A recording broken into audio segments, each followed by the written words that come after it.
the Blessed Prophet Muhammad sallallahu ta'ala alayhi wasallam. As we greet you on this, it was the 17th day today of the month of Rajab, and tonight is the 18th night. From here at the studios of the Islamic Broadcasting Network in my native island of Trinidad in the Caribbean, with Assalamu alaikum wa rahmatullahi wa barakatuh, and with the dua, Allahumma barik lana fi Rajabin wa Shaban wa baligna Ramadan. With Assalamu alaikum wa rahmatullahi wa barakatuh. We are addressing tonight an extremely, and let me repeat it again, extremely important subject and in current affairs. And that's my specialization. I've studied international affairs in two universities. I did it at the Institute of International Relations of the University of the West Indies, and I had what a wonderful teacher.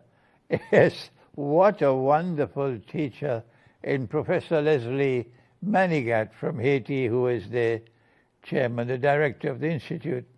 And I came at the top of the class in the exams. And then I went to Geneva to the Graduate Institute of International Studies to again study international relations. So current affairs is a subject in which I have some measure of specialization. And I also bring to bear on my analysis of current affairs my knowledge of the Qur'an, because Allah says in the Qur'an, this is what He says in Surah Al-Nahl, بعد أعوذ بالله من الشيطان الرجيم ونزلنا عليك الكتاب تبيانا لكل شيء إلى آخر الآية. And I have sent down this book on thee, O Muhammad, Allah's blessing be upon him, that it might explain all things. And therefore, it might not only explain the past and the present when it was revealed, but also the future. The Quran will explain the future. It explains the movement of history. And we are located at a very, very, very interesting moment in history, when it is plain and clear to all of mankind, except perhaps some here in Trinidad, that the United States of America, which has given to the world something called Pax Americana, meaning America wants the rest of the world to submit to it. It must dominate the rest of the world. That's Pax Americana. That no rival can exist and no combination of rivals. That Pax Americana, which has had its day in the sunshine, is now in decline. And it is now in its swan song. The American government is now behaving in a very strange way because of the decline of Pax Americana, and as a consequence of that also the decline of the US dollar. So what are we to expect now? We had a session with David Abdullah, who is a political analyst for whom we have a lot of respect. Yes, we have a lot of respect for David Abdullah as a political analyst, and he will be joining us tonight to give us his new views on what has just occurred in Venezuela. But before we invite David to join the discussion, I want to put into the record some of my views on the subject from the perspective of the Quran, from the perspective of Islam, from the perspective of Islamic eschatology. Our viewing audience in Trinidad would be able to make calls to join the discussion to ask questions, and more than that, to offer comments. You'll find the telephone numbers at the bottom of the screen. But this program is also being broadcast live on YouTube, IBN Master, which is the YouTube channel of the IBN cable television. And if you are abroad, I don't know how many would be waking at this time of the night abroad. It would be very late at night. And if you want to call in from abroad and you want a WhatsApp number, then you'll get an email address at the bottom of the screen.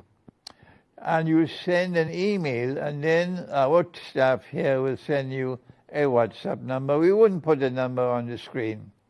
And then from abroad you can also comment and also ask questions on the subject of the current conduct of the United States of America, the government and the armed forces of the United States of America in this region of the world. And so let me first of all say that Allah spoke in the Qur'an on the subject of what is happening in world affairs.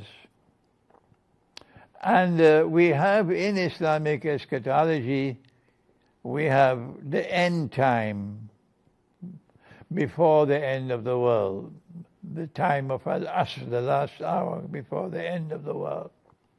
And in that end time, there are certain actors who are going to emerge in history.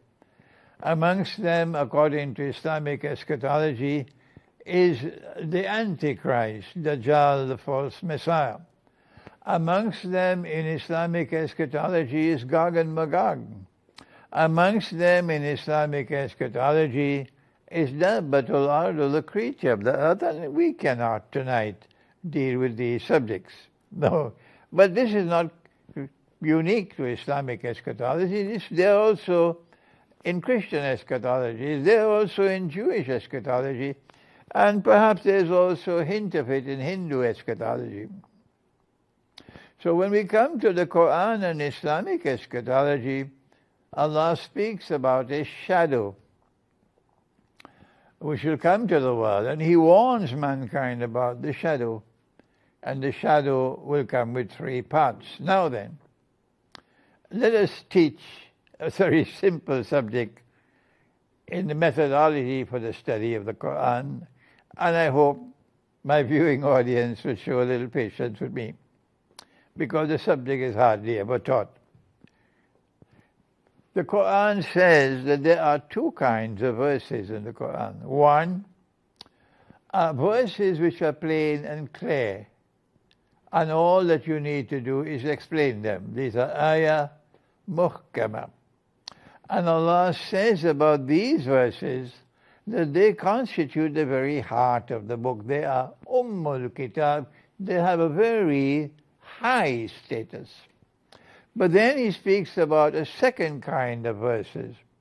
And these are verses which cannot be understood unless they are interpreted.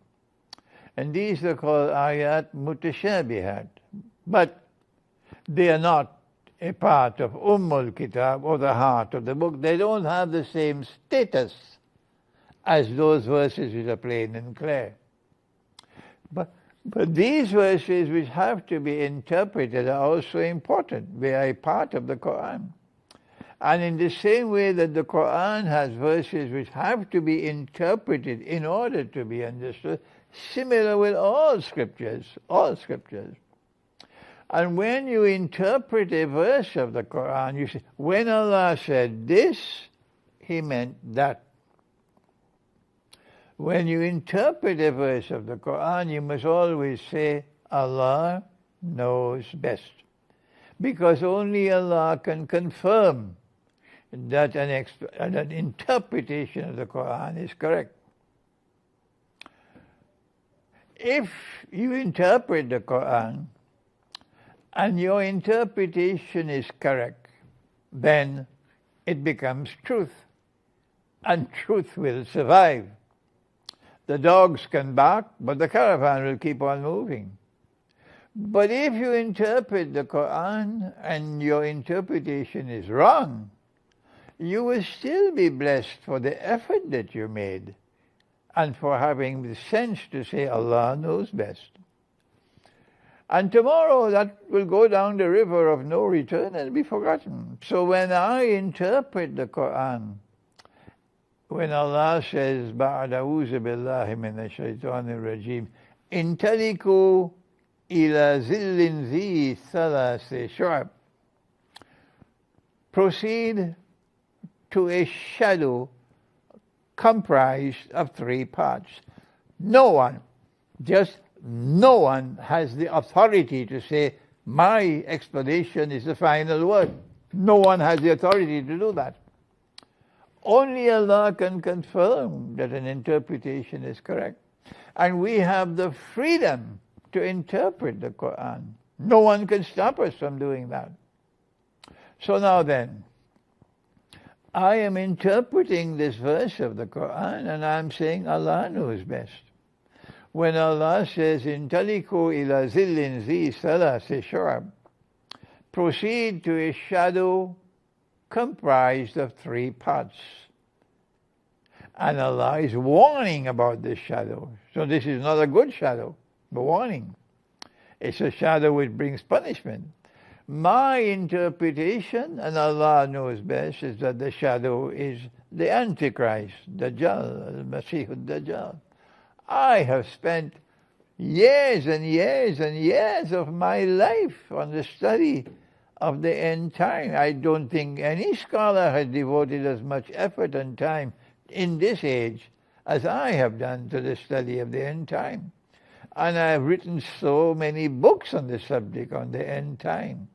So I do deserve some respect when I offer a view on the subject. I say that the shadow is Dajjal, the false Messiah, the Antichrist. And he has a profile with footprints of 3 parts. He wants to rule the world from Jerusalem. And when he rules the world from Jerusalem, he will declare, I am the Messiah. In order to do that, he, number one, has to liberate the Holy Land, which is under Muslim rule.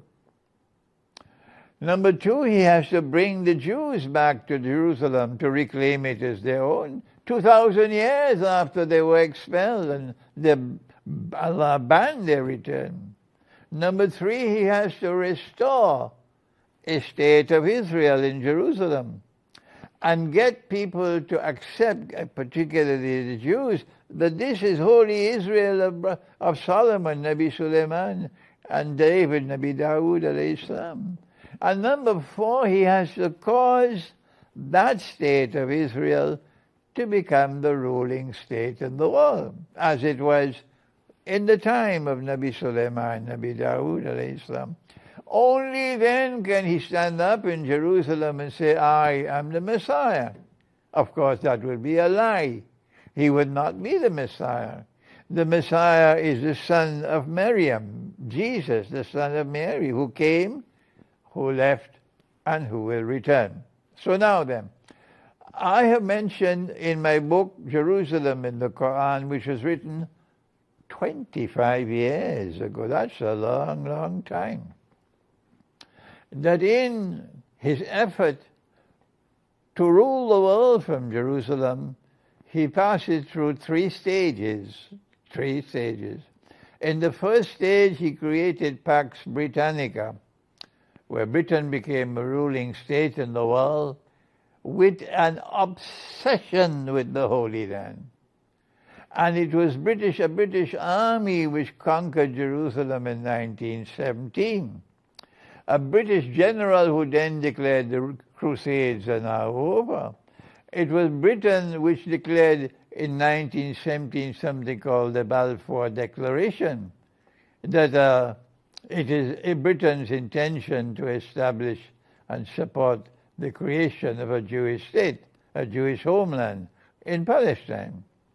Then it was Britain who ruled over Palestine with a mandate delivered by the League of Nations from 1917 to 1948. It was Britain who presided over the creation of the State of Israel in 1948, and Britain which has consistently supported that Israel. But then came a period of time when Pax Britannica began to decline, and that was the First World War and the Second World War.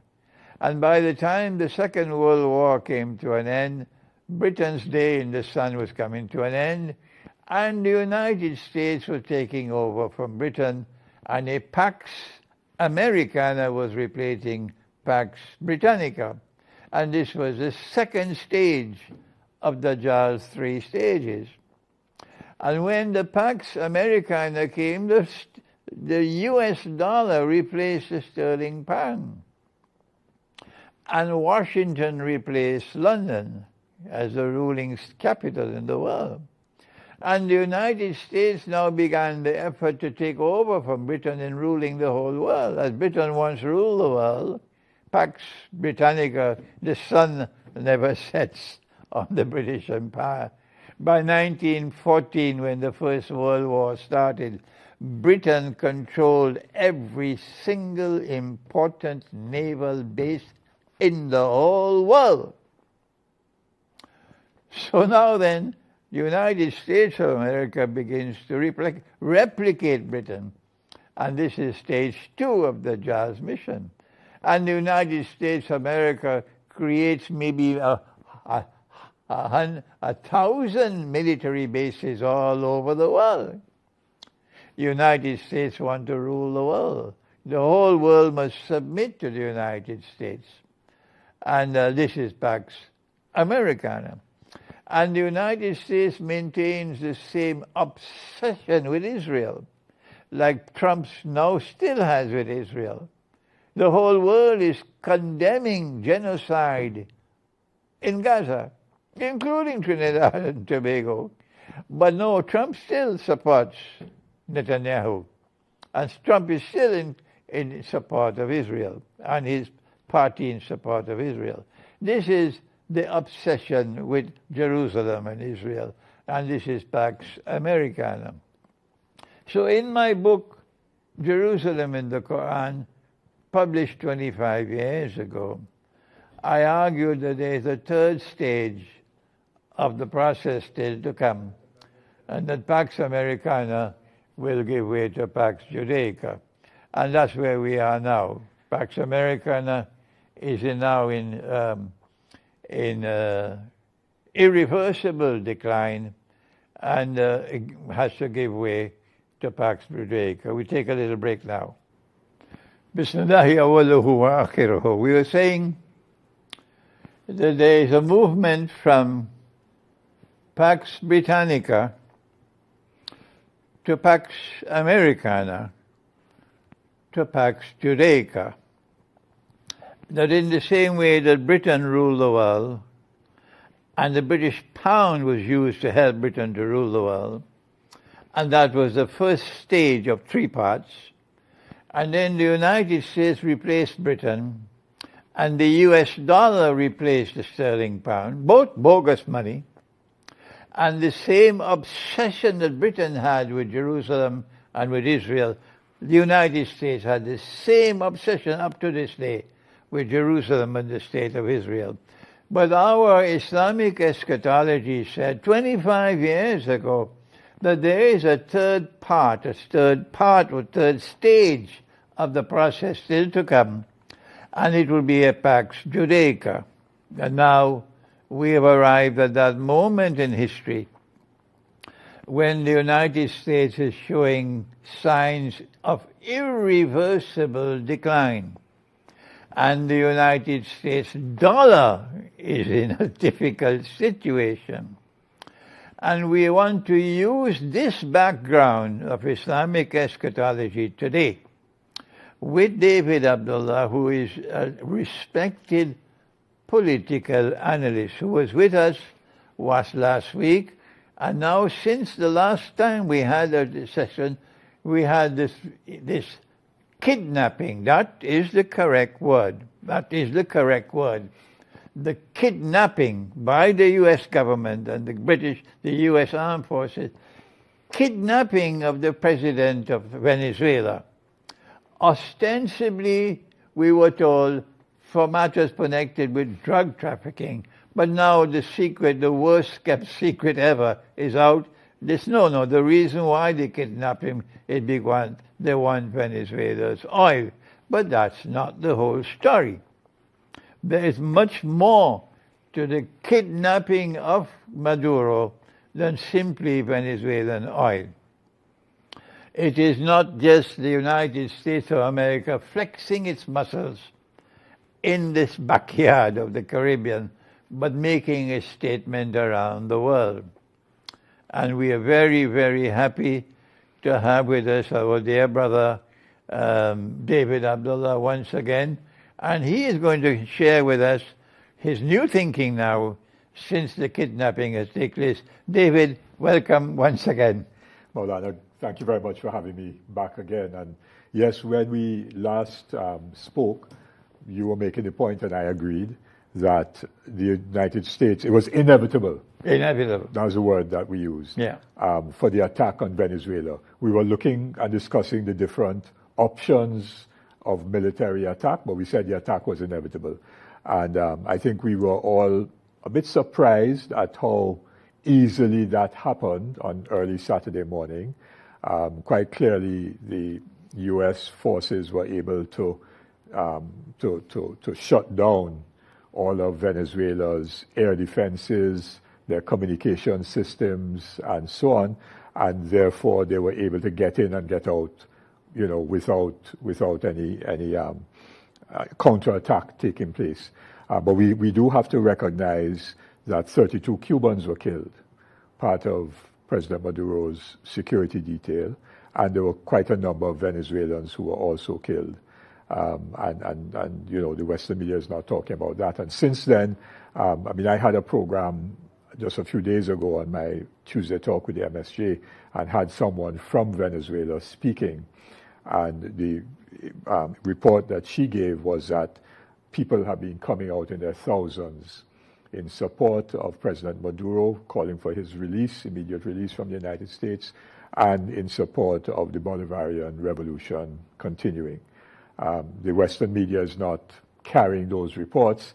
And there are massive protests that took place in London. There were 2,000 people outside number 10 Downing Street on Monday, demanding that Starmer take a position. Of course, he hasn't. In fact, he has. He's a position in support of the U.S. because he used the RAF just a day or so ago to help the Americans seize the Russian oil tanker in the North Atlantic.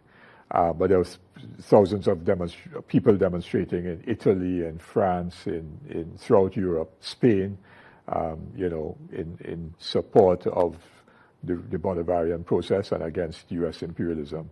So this is what we're in a really new moment, historical moment, where the United States essentially has torn up all of the international norms that have been in place, certainly since 1945, after the end of the Second World War. They have torn up the United Nations Charter because the UN Charter in Article 2.4 says very explicitly that no state shall use force or threaten to use force against any other state or any other political territory and so on. It's very, very clear. And it's also very clear that the head of government or head of state has immunity from prosecution in another country's jurisdiction. Now, not the International Criminal Court, because that's an international body, but no country can try a sitting head of state or head of government in their country. So what the United States is doing is totally illegal, goes totally contrary to international law, against the United Nations Charter. But Mr. Trump thinks that he could do whatever he pleases, whenever he pleases, wherever he pleases. So he's threatening Colombia, he's threatening Cuba. We spoke about that on the last occasion, that it's not just Venezuela, but it is about the U.S. trying to capture as much as of the world's resources, starting in this hemisphere, but not stopping. And they bombed Nigeria on Christmas Day, on the 25th of December, supposedly because Trump said that Christians were being killed and were facing genocide, which is not true at all. And the real intent, in my view, of going after Nigeria was to begin to signal that they're going after the Sahel. And I believe there was a report that there was an attempted coup d'etat in Burkina Faso against Captain Traoré. This happened. Just after, a few days after they bombed Nigeria. So a lot is happening and it is about, you're right, the U.S. economy is in decline. And so they're in huge debt. The American government is in huge debt. They're running massive fiscal deficits, and they're getting bigger under Trump because he's given the billionaire class tax breaks. And at the same time, they're running a huge external trade deficit because the United States imports more than they export. And the only way they can sustain that, which is artificially being sustained, is by keeping the dollar as the world's principal currency of exchange. Once that goes, and people therefore no longer want to hold dollars or invest in US dollar securities in the United States, then the capital inflows going into the US, which help to balance their trade deficit, that disappears. And then the US will be no better off than any country that has a massive debt to GDP ratio of over 100% and running external account balances. In other words, their imports are greater than their exports. And so the only way they could, apart from maintaining the US dollar as the principal currency of exchange, and therefore having people buying US dollars or investing in the United States securities and so on, or buying stocks and shares on the US stock market and bond market, is to capture natural resources everywhere and subjugate countries, recolonize, because you talked about Pax Britannica, that developed on the basis of British colonialism and imperialism. That's right. Walter Rodney wrote about it in his famous book, How Europe Underdeveloped Africa. Okay. So it was the extraction of wealth, the exploitation of labor, enslavement of Africans, of course, being central to that enriched Europe and helped Europe to industrialize and gain huge amounts of capital, which they didn't generate within their own domestic economies. They generated that capital by exploiting and exploiting labor and extracting resources from our countries. And the United States has done that too.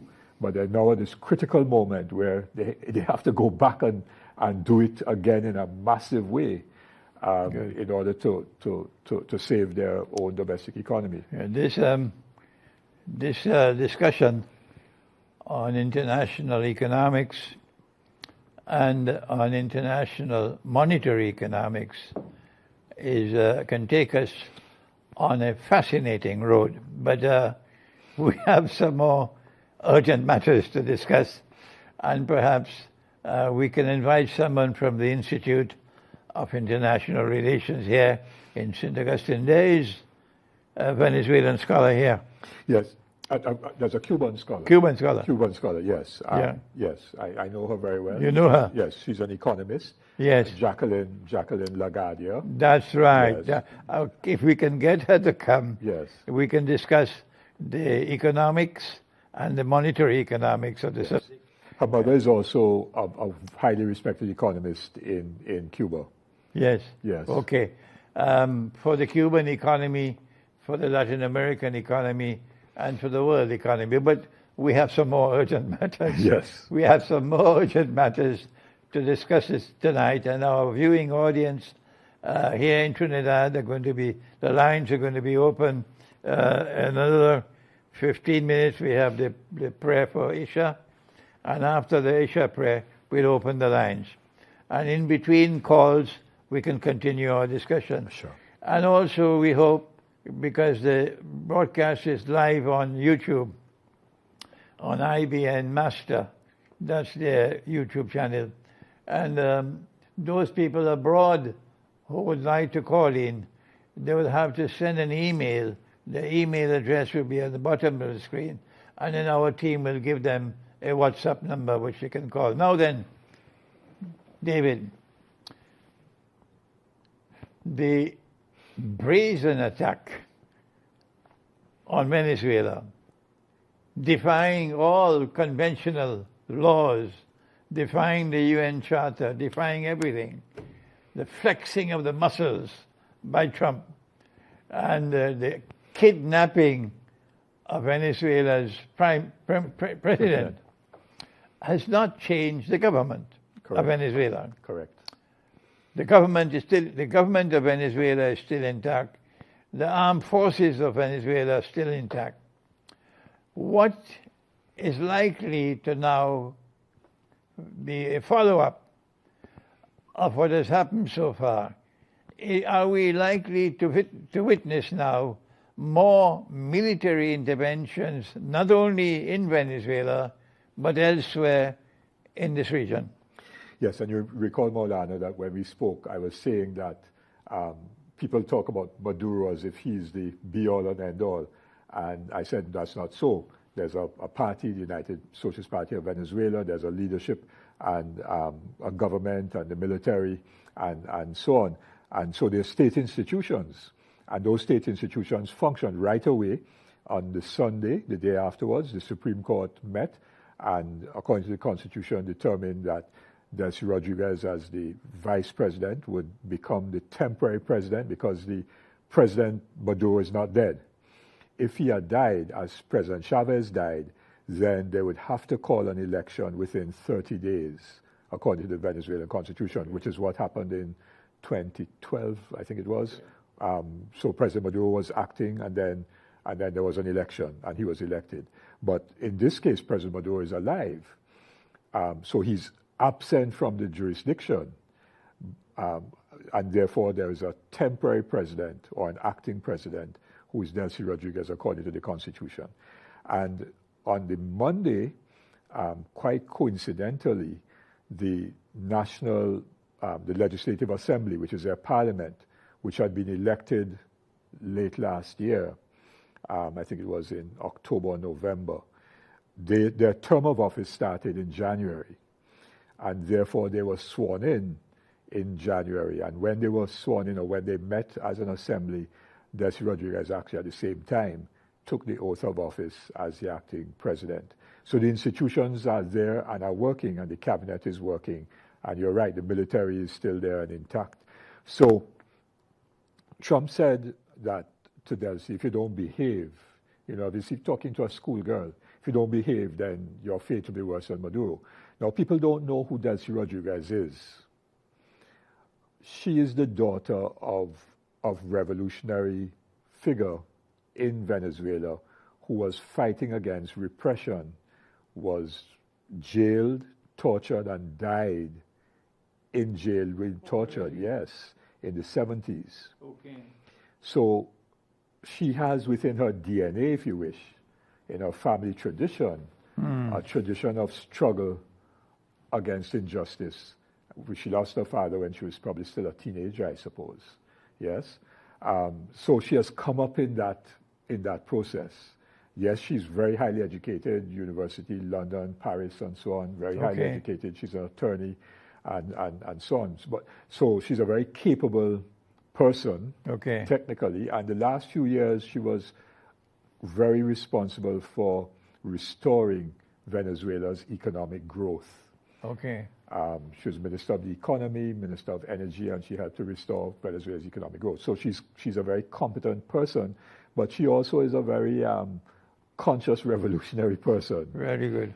Yes, and she's not afraid to stand up and tell other world leaders where to get off. Now,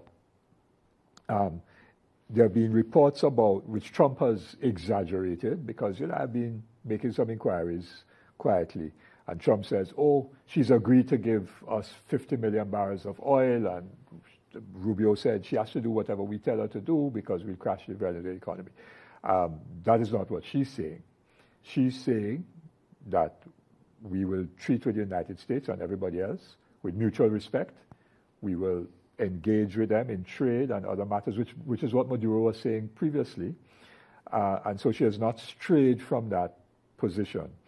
And so it's going to be interesting now to see exactly how the government of Venezuela is going to be able to keep the economy going, because they were exporting. The media was talking about 120,000 barrels of oil. That's not true. They were exporting close to a million barrels of oil a day. They were exporting. Chevron, the United States company itself, was exporting 200,000 to 300,000 barrels of oil a day. So with now that naval blockade, it's going to be more difficult for them to export as much as they were, which would impact on their foreign exchange and government revenue and so on. But as we were mentioning in our last discussion, they have significantly recovered their agricultural sector, so they're now producing maybe 80 to 90% of all the food requirements that they need. That is major, because if people are getting food and the food is inexpensive and so on, then that's one major problem that they don't have to deal with if that naval blockade continues. So this is going to be a key moment, and therefore Trump can always use the military to go again, but he has to now calculate on two other things. One, you did that attack once. It's not that easy to do it again the same way, because the Venezuelans will be wiser about the nature of another attack that might be coming. Secondly, the world reaction to that imperialist attack and the kidnapping of President Maduro and the First Lady Celia Flores, the world opinion and the opinion in the United States is very opposed to what Trump did. And so for him to do it again, I think is going to, the political calculations that he has to make is going to be problematic, because what is he going to argue? That Del C was also involved in narco trafficking? That he never made that case. And interestingly, the day that President Maduro and his wife appeared in court in Brooklyn, in Manhattan, the U.S. Justice Department in their indictment amended it and took out any reference to the cartel of the Suns. You remember that was what? Okay. They said President Maduro was the head of the cartel of the Suns, and we all saying that was a fictitious, it didn't exist. They've removed it because they know they have no evidence of that. Yes, so to go again is greater, in my view, political risk, but you could never tell with Trump what he might do. In other words, David, you are not anticipating further military action against Venezuela to force submission to the United States? Not at the moment. I think they're going to try to strangle them with the naval and the air blockade.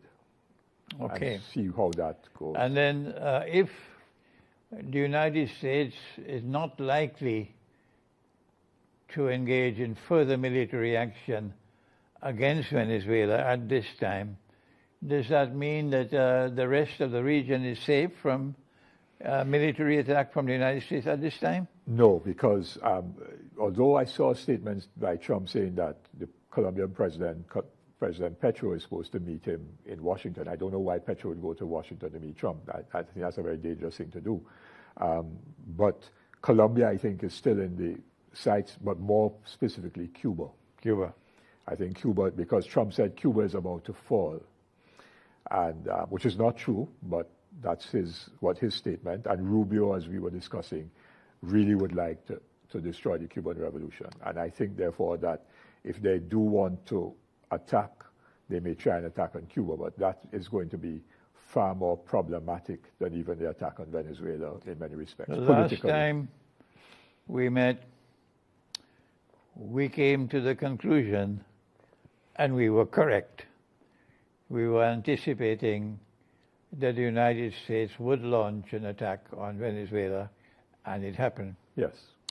At this time, however, we do not anticipate another attack on Venezuela, but you are suggesting that it might be possible that there will be an attack on Colombia and on Cuba. Now then, the United States is engaged in very delicate negotiations with Russia on Ukraine. Yes. For the whole of this year. And those negotiations are reaching close to a climax now. In these negotiations, the United States has shown some measure of respect for Russia as an adversary.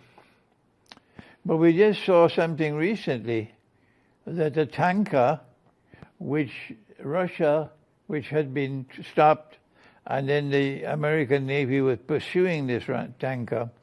The tanker suddenly got permission from Russia to fly the Russian flag. Correct. And the United States chose to ignore that and to pursue the tanker and to board and to seize the tanker.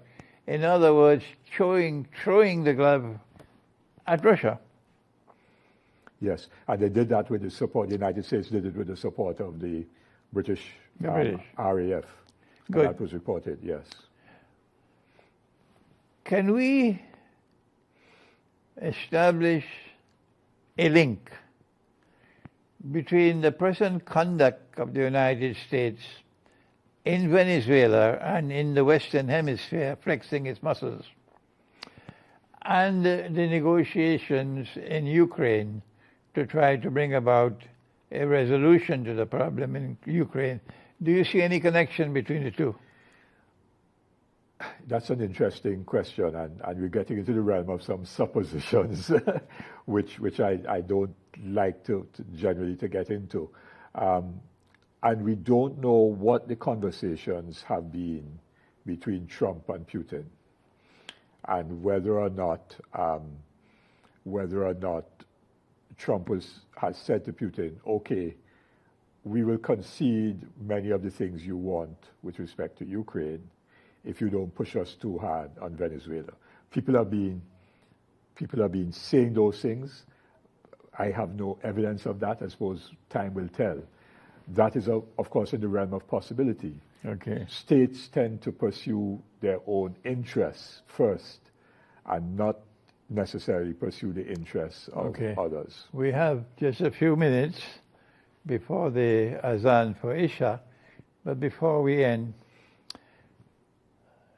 is it possible that the United States was baiting China and Russia in the Western Hemisphere, daring them to block U.S. military intervention in Venezuela, baiting them that if Russia or China had ever made the mistake of swallowing the bait and coming to defend their allies in this part of the world, Venezuela and Cuba in particular, the United States would then be prepared to take on a military confrontation with Russia and China in a region where the United States will have the upper hand because of geographical proximity, whereas the United States does not want to take on Russia in Ukraine because Russia will have the advantage of geographical proximity. We have to stop now for the Isha Azan, and until we get the Azan, we can hear your response. Yes, I think that could have been part of the equation. But Russia and China, I think, understanding their strengths and weaknesses, would not have taken that. They didn't take the bait and would not have thought about taking the bait either.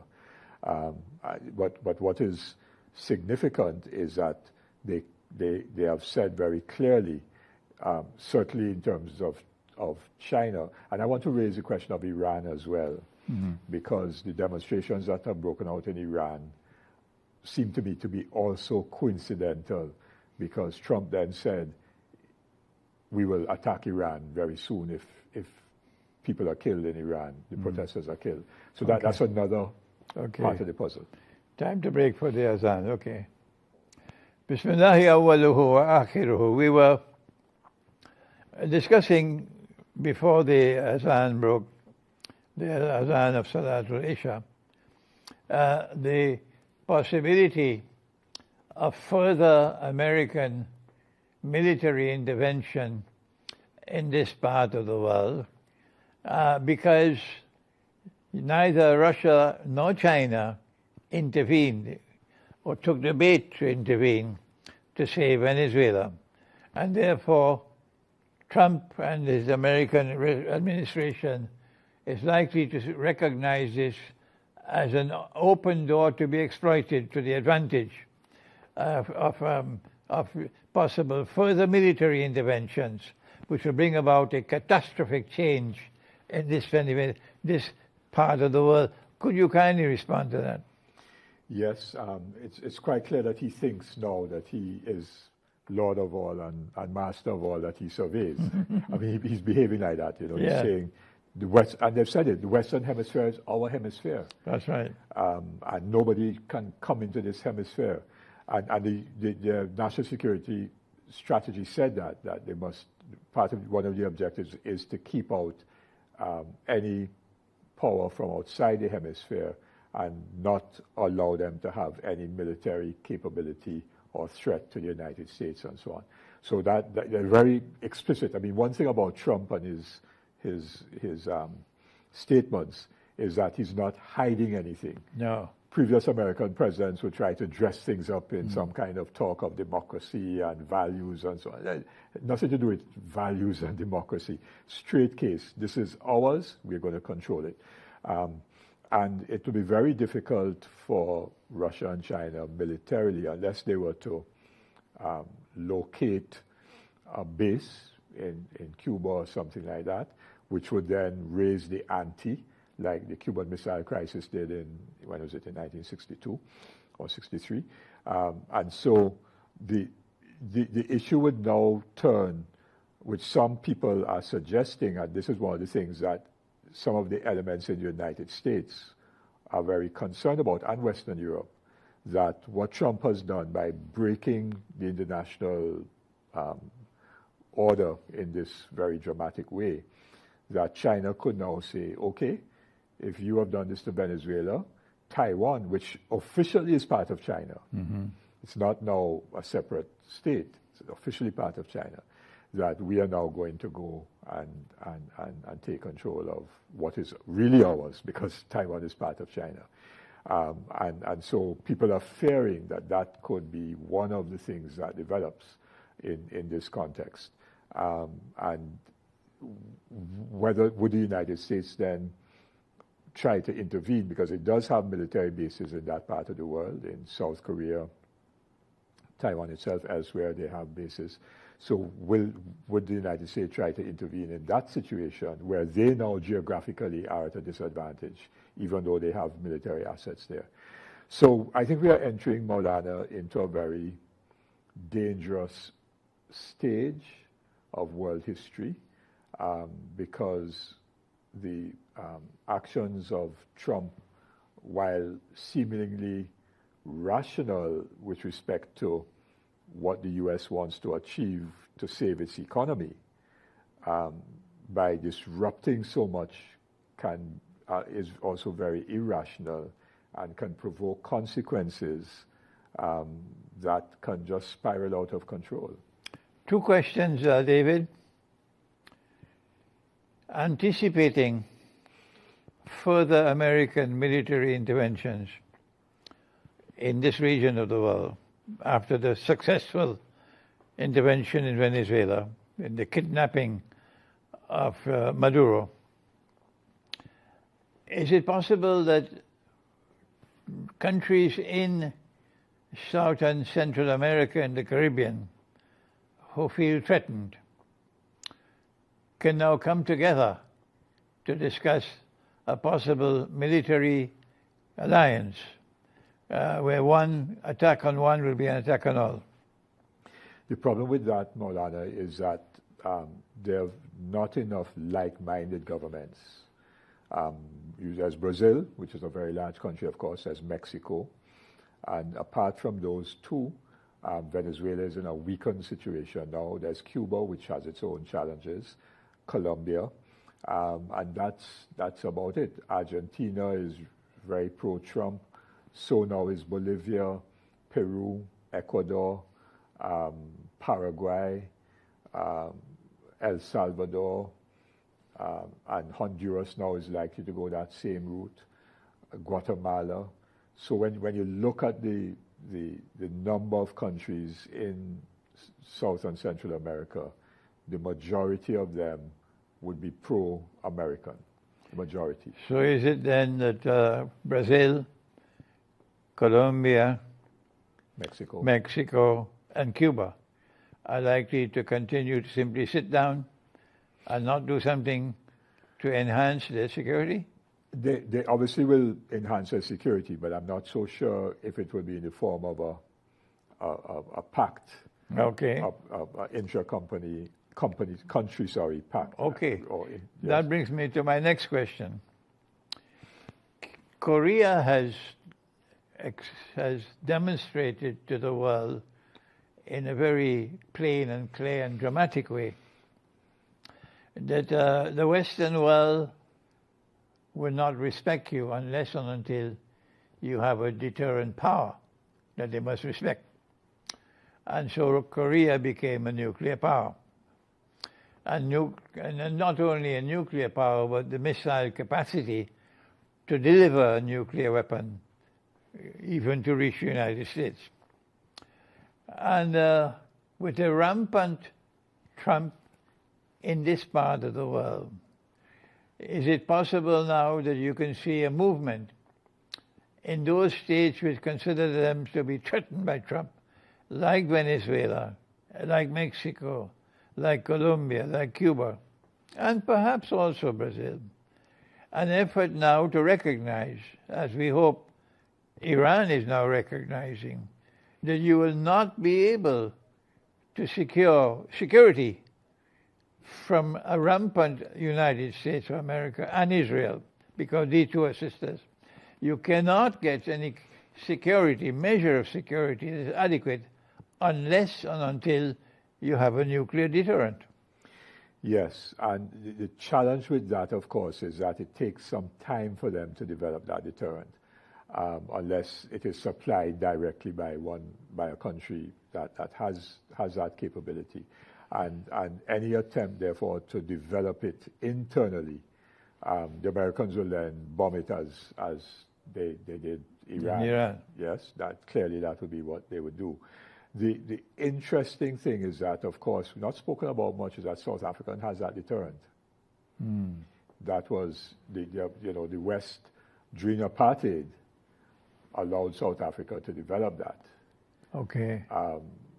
It's not talked about, but I'm pretty certain I'm right about that, because the apartheid regime was part of the imperial and colonial agenda for Africa. Right.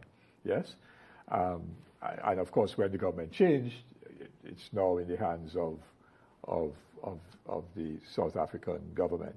So, but whether or Mexico or Brazil can do that on their own independently would be, I think, take them too long and very difficult, because they're not known for having developed those kinds of programs. You don't hear about them. But in this, it could be that they could be given it. That's right. It could be given it. Okay. And by Trump tearing up the international order, the UN Charter, and he just withdrew from 66 international organizations, 30 of them or more being UN organizations, including the very important UN framework for climate change and so on. So if he's tearing up all the orders, world order, then there's no reason why countries can say we are going to go along with that and provide support in that way to our allies. All right, we have the studio lines at the bottom of the screen, and we will be very happy to receive your calls. Do please, you can start calling now, and we have David with us to respond to your calls. I will also try. There are no calls at the moment, okay?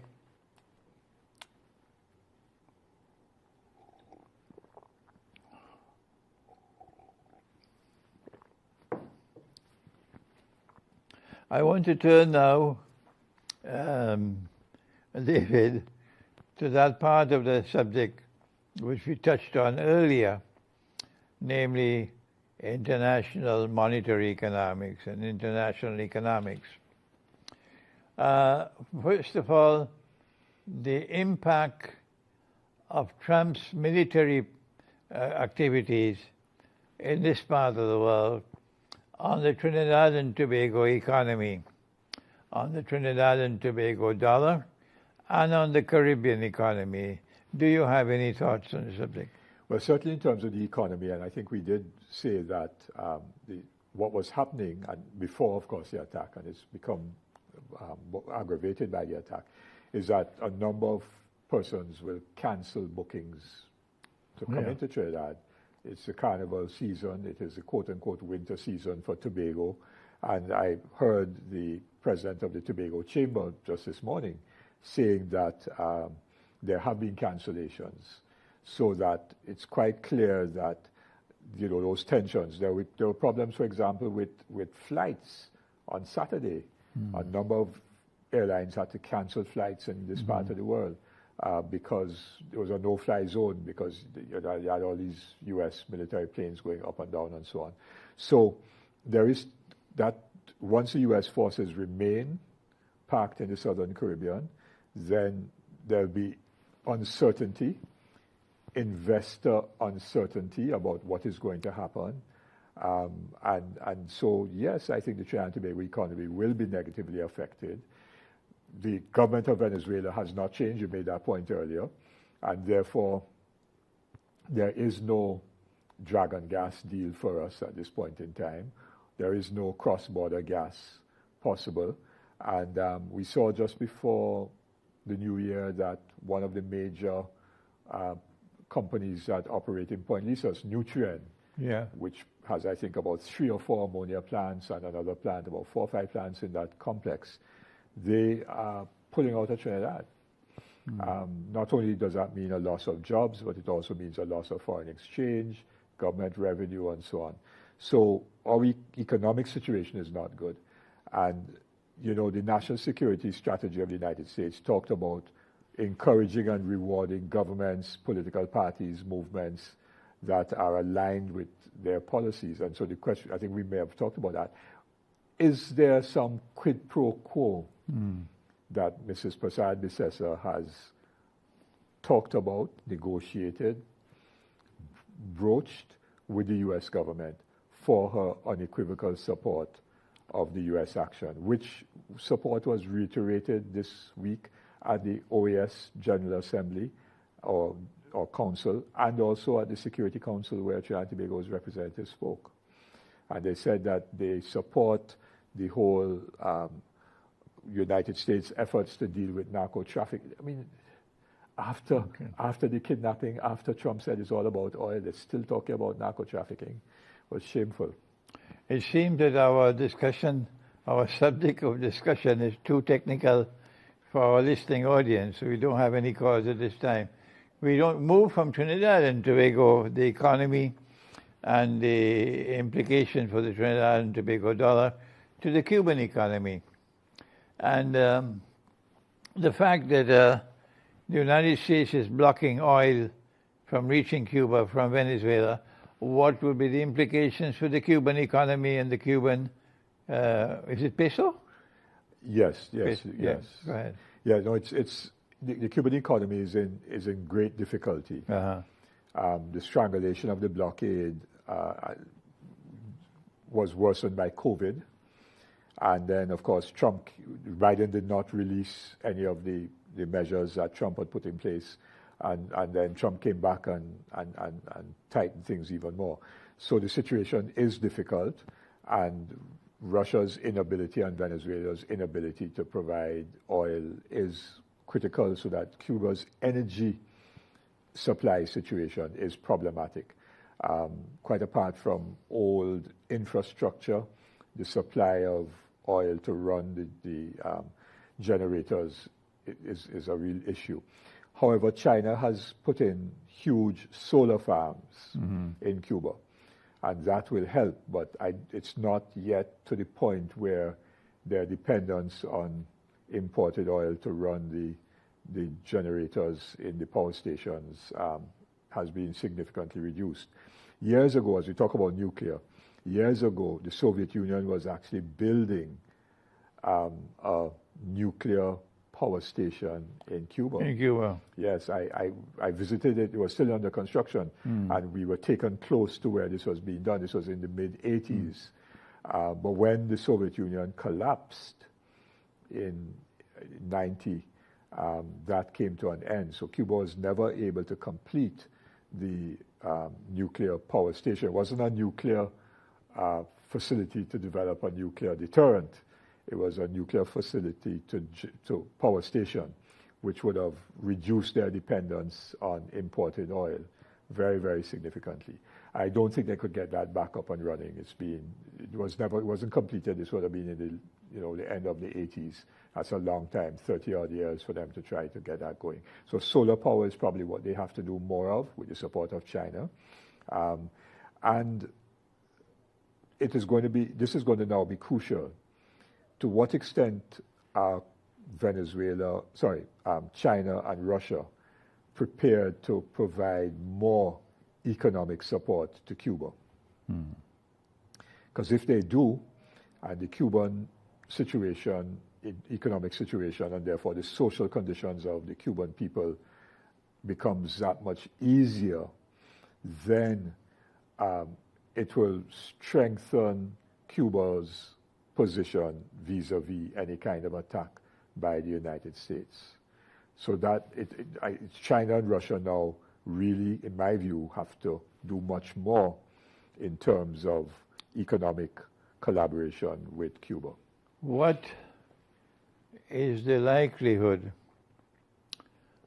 of the Western world using the social media that they use in Russia, in Iran, to bring about all these demonstrations in Iran with the collapse of the rial in Iran? Is it possible that you can see some of that in Cuba, and that Trump then uses that because the Americans are in Guantanamo to have a military intervention in Cuba as you had in Venezuela? They have done it before, and so what was it, about 2 years ago, I'm losing track of timelines, about 2-3 years ago, there were some significant demonstrations in Cuba, and the government dealt with that, quite decisively, and identified some of the key people as being paid agents of the United States and so on. Oh yes, they were able to address that, and of course the U.S. then said that they're political prisoners, but the U.S. wouldn't admit that these are people who are being paid by them, the Americans, to create instability in Cuba. So I have no doubt that the Americans are going to do that again. And as I talk about support for Cuba economically, there are some other countries that have a key role to play. Brazil, Mexico, and they have been doing things, but I think Brazil and Mexico, because Lula was very close with Fidel. Oh, really? Oh, yes. Before Lula came to power, I remember going to conferences in Cuba, and Lula was there. He was then leader of the Workers' Party, former trade union leader of the Workers' Party of Brazil, but he was not yet president. Yeah. And Lula started with Fidel's support. After discussion with Fidel, the Sao Paulo Forum. So it started in Sao Paulo, which is why it's called the Sao Paulo Forum. That's where Lula had his base, because Sao Paulo is kind of industrial capital of Brazil. And the Sao Paulo Forum brings together progressive left political parties. It's interesting that you pronounce it as Sao Paulo, because they don't do that in Brazil. They call it São Paulo. Yes. São Paulo, yeah, go ahead. And it brings together left and progressive political parties from Latin America and the Caribbean. My party, the MSJ, is a member of the Foro. And so I attend meetings of the Foro. The last meeting I attended was actually in January in Caracas. So there are not many parties in the Caribbean. The Cuban Communist Party, of course, is a member of the Foro. There are parties from Haiti, Dominican Republic, Puerto Rico, apart from Trinidad and Tobago MSJ, the St. Lucia Labour Party, which is in government, is also a member of the Foro. And there's a small party in Belize People's Front. So Brazil, I think, has to do much more in terms of support for Cuba economically, trade and so on, and other kinds of assistance. Mexico, which has a big economy, and the president of Mexico, her party is a coalition that is in government, the Workers' Party of Mexico, and the Morena party, which is led by Sheinbaum, the president. They are in an alliance, and both of them have very close relations with Cuba.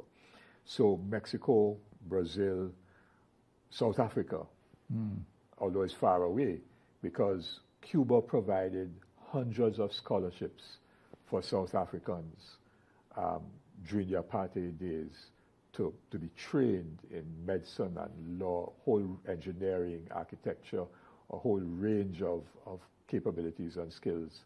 And that was central to the ANC being able to take government and run the government. Yes. South Africa has a huge debt to Cuba. And of course, Cuba sent troops to Namibia, Angola, which defeated the South African army in two famous battles, and that enabled Angola's independence to be secured. Namibia to get its independence, and the South African army having been defeated, then the South Africans realized, because the Vietnamese economy is quite booming. Similarly, Cuba provided a lot of scholarships for Vietnamese during the They provided 1,000 scholars, 1,000 scholarships to Pakistan. Yeah. I met some of the Pakistani students in Cuba. Yes. They married Cuban girls. Yeah. All right. So some of those countries now have to step up and reciprocate with economic support for Cuba. I don't want to tax our viewing audience more. We've been more than 1 hour already. And it is very plain and clear, David, that we are at a very moment, a critical moment in our history in this part of the world. And we have to continue this dialogue because there are events which are unfolding constantly. I hope it will be possible for us to come back again, maybe in another 2 or 3 weeks from now, and to see what happens during this period of time in the next 2 or 3 weeks, and to be able to continue the discussion. What we have done today is to recognize that the United States of America appears to be on the move, and is likely to interpret the success of the kidnapping of Maduro in broad daylight as an open door for it to continue doing what it's been doing, imposing its will on this part of the world. This might take the form of military intervention. It can take the form of political intervention. It can take the form of economic intervention and monetary intervention. But the United States is on the move.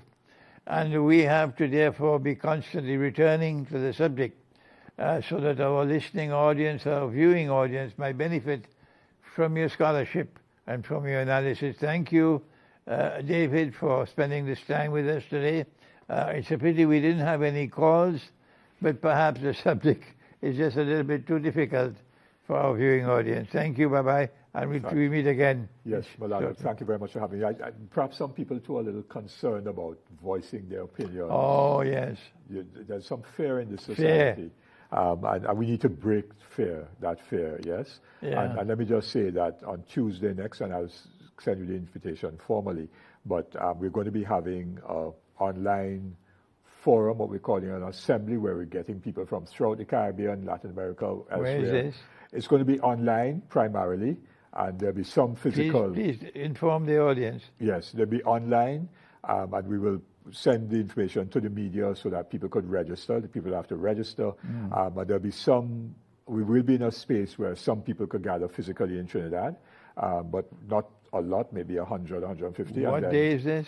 Tuesday, the 13th. Next Tuesday. Tuesday the 13th. What time? 5 o'clock in the afternoon. 5 in the afternoon. And what's the contact email? Or? Yes, they could. I suppose the easiest email would be to contact me, which is my name, davidabdullah@gmail.com. David, put it down at the bottom of the screen, please, Asidik.